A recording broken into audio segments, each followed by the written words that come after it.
polls are polls, right? They are going to be all over the place. They don't tell the whole story, actually. And that is just the way a poll is.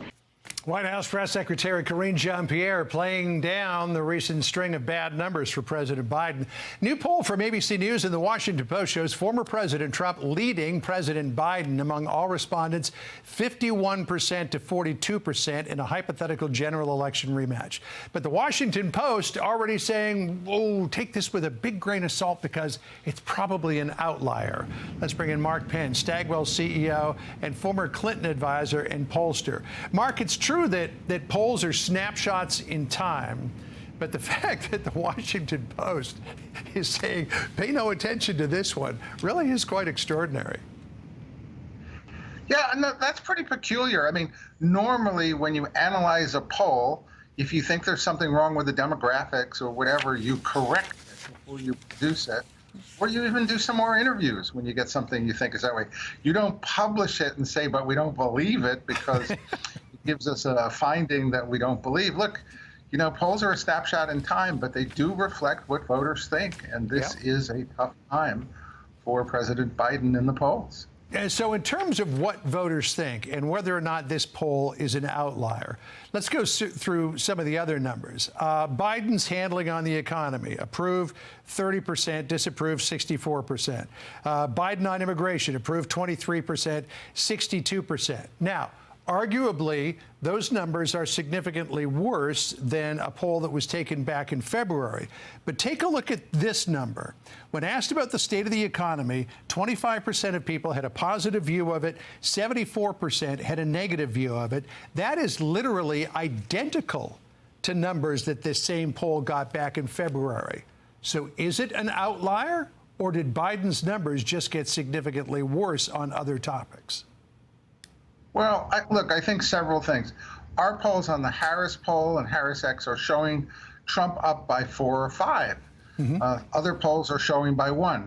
You know, polls are imprecise within a few points, but I don't think there's any question that the polls are showing a trend in favor of Trump against Biden, and they're showing that people are upset about economy, immigration, crime, generally whether or not their living standard is getting better or worse, and that there are a lot of voters out there who are unhappy with everyday issues, which is why it's often surprising to me how little time the politicians spend on those issues that are really driving the voters. All right, there's another story that's out there in Axios that we thought was pretty interesting. The Axios headline goes like this: Scoop, Biden teams don't let him trip mission.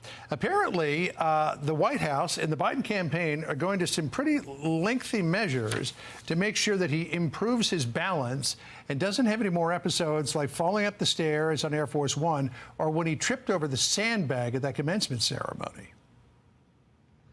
Well, look, obviously something they should do. I would have added to this, no pictures on the beach. You know, I don't think that the summer endless pictures of the beach were particularly helpful to the president.